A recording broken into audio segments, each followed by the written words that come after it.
আপনারা গতকাল থেকে অনলাইনে একটা ভিডিও ফুটেজ এবং ছবি দেখতেছেন রিয়ামণি এবং ম্যাক ছবি কক্সবাজার হোটেলে তারা বর্তমানে অবস্থান করতেছে।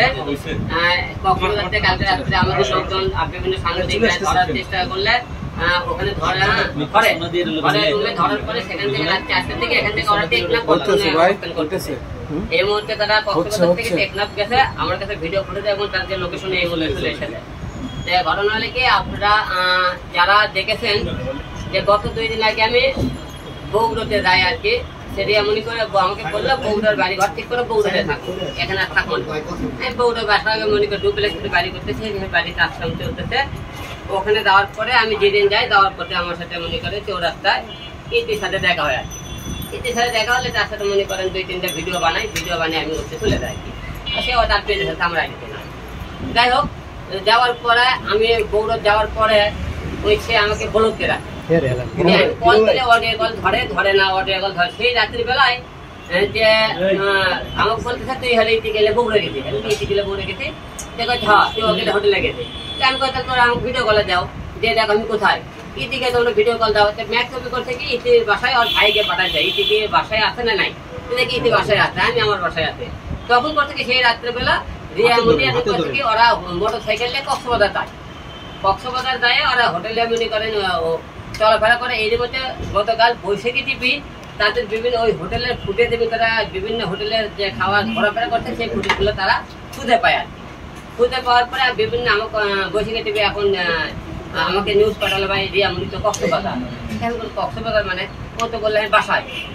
তারপরে আমি খবর থেকে ম্যাক ছবি ফোন দিলাম, তুমি কয় বসুন্ধরা। আমি বসুন্ধরা তুমি কোন জায়গাতে কয় আমি অমুক জায়গা। আমি তুমি যেখানে আছো তুমি একটু ভিডিওটা মোবাইলটা ঘুরে দেখাও তো, তুমি বসুন্ধরা একটা সাইনবোর্ড দেখাও তো। সে কথা আমি দেখাই দিয়েছি, আপনি ভিডিওটা আগে ডিলিট করে কোন ভিডিও বৈশাখী টিভির ভিডিও, এটা আগেকার ভিডিও। আমি ঠিক আছে আগেকার ভিডিও হলে তোমরা হলে কোন জায়গাতে সামনে আসো। তুই এমনি করতে আমি বাসায় ওর বোনকে ফোন দিলাম, ওর মাকে, তারপরে করেন ওর ভাই ভাবিকে ফোন দিলাম, করতে রিয়ামণি বাসায় আছে, ফোনটা দাও। ঘুমাইতেছে ফোন এই মধ্যে আমি ভিডিও ফুটেজ পেয়ে গেছি। তারপরে ওখানে আমি রাত্রিবেলা 12টার দিকে সাংবাদিক পাঠালাম ওই হোটেল, যে হোটেলে থাকে 304 নম্বর রুমে, সেটা হোটেলে থাকে কক্সবাজার। সেই হোটেলে আমরা লোক পাঠানোর পরে সাংবাদিকরা যায় দেখে ওরা রুমে 2 জনে পাইছে, হোটেলের রুমে পাইছে। পাওয়ার পরে ভিডিও ফুটেজ নিয়ে আইছে। ওখান থেকে যখন মনে করেন আমি পরে বগুড়া সদর থানা মনে করেন মামলা করে তারা নেবে, মামলা করে সদর থানা থেকে তারা কক্সবাজার থানায় তারা কাগজ পাঠাচ্ছে ধরার জন্য। তারা মানে খবর পেয়ে রাত 4টার দিকে তারা ওখান থেকে আগে বের হয়ে যায়। যে আমার কথা ভাই, আমি হয়তো দেশবাসীর কাছে ক্ষমা দৃষ্টি আমার দেখবেন, আমি ভুল করেছি জীবনে। যে মানুষ ভুল করেছিল, বলেছিল যে আপনি কয়দিন মনে শারীরিক সম্পর্ক হতে পরে কি অবস্থান তাকে ধরেছিলাম, ধরার পর সে একবার ক্ষমা চাইছিলেন, ক্ষমা চেয়ে আবার নতুনকে তাকে নিয়ে সংসার করার চিন্তা ভাবনা করেছিলাম, সংসার করতেছিলাম। এর মধ্যে সে মনে করেন আমাকে বলে সংসার রুমে এদিকে চলে সে ম্যাক ছবির সাথে সম্পর্ক রাখতে রানি, আমি জানতে চাইলাম না। সে মূলত আমার সাথে এসেছিল, সে মনে করেন সে মামলাটা উঠানের জন্য, এবং সে মনে করেন সে হোটেলে ছিল। তা মনে করেন ওখানকে অন্তরঙ্গ কিছু ভিডিও ফুটেজ এবং অডিও আছে যে তাদেরকে আমাকে সময় দাও, কাছে আসো, তাকে ভালো লাগছে দেখতে, সে তুলতে কথা কেউ, এগুলো অডিও ভিডিও আপনার কাছে আমার থেকে নিয়ে দেন আপনারা, তার কি করেছিল আর কি। ঠিক আছে, তারপরে আমাকে বলেছে যে আমি তোকে আজকে ডিভোর্স দিয়ে ম্যাক ছবিকে বিয়ে করবো। স্যার আজকে আমাকে সেই ডিভোর্স দিয়ে ম্যাক ছবিকে বিয়ে করার কথা। সে ডিভোর্স কখন দিবে না দেশে দিকে আমি তাও জানি না, দিয়ে সে মনে করেন বিয়ে করার কথা, বিয়ে মনে করেন তারা করবে এই কথা বলেছে। আমার কথা মনে করেন যেহেতু মনে করেন সে তাকে ছাড়তে পারতেছে না, তাকে ভালো লাগতেছে, তা ঘুরে ফিরে তার কাছে যাইতেছে, তাহলে তো মনে করেন আমি লাইলি মতন প্রেম কাহিনী যতই মনে করেন ছোটানোর চেষ্টা করে পারবো না।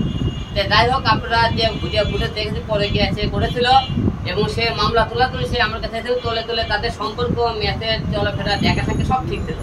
সে তার মেয়ের মাথায় সে একমুড়ো কোরআন শক্তি বলেছিল তোমার সাথে যত ক্যাসাল বন্ধ গেল আমি কোনোদিন আমি হলো যে তার সাথে দেখা করবো না এবং শারীরিক মিলেমিশা করবো না।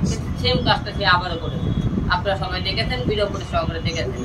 যে আমার কথা একটা লোক কয়বার আপনি ক্ষমা করতে পারেন, সে তো বারবার মনে সে আমার সম্মান হানি করতেছে এবং সে আমাকে ব্যবহার করতেছে, সে আমাকে ব্যবহার করেছে ম্যাক ছবি এবং সে তাকে মনে করেন পেজ তাদের ইনকাম এগুলো করার চেষ্টা ভাবনা করতেছে। সে আমি মনে করেন সবাই দেখেছেন যে ভুল করেছি, যে এই মতো মেয়েকে আমি তাকে আমার জীবনে আবারও সুযোগ দেওয়ার কারণে। যাই হোক, তারা মনে করেন আমাকে ডিভোর্সে বিয়ে করার কথা, তারা মনে করেন ডিভোর্সে বিয়ে করবে। যাই হোক, আপনারা ডিভোর্সের কাগজ পেলে আপনাদেরকে জানবো, কারণ আমি তাকে ডিভোর্স দিতে চাইলে সে আমাকে আর আগে মনে করেন 12 লাখ টাকার মামলা দিয়েছে, যে যৌতুক মামলা দিয়েছে, তাকে মনে করেন যেহেতু মনে করেন সে তার আমাকে তো হইতেছে না, তাহলে সে আমাকে ডিভোর্স দেখ নাকি বলেন? সে ডিভোর্স দিয়ে তার মেয়ে একটা বিকে, তাকে ভালো লাগে আর মনে করেন পছন্দের মানুষ তাকে নিয়ে সে সংসার করবে, এটা নিয়ে আমরা কোনো বাধা নেই, কোনো মনে করেন অভিযোগ নেই। ওকে, প্রশ্ন রাখতে চাই আলম ভাই।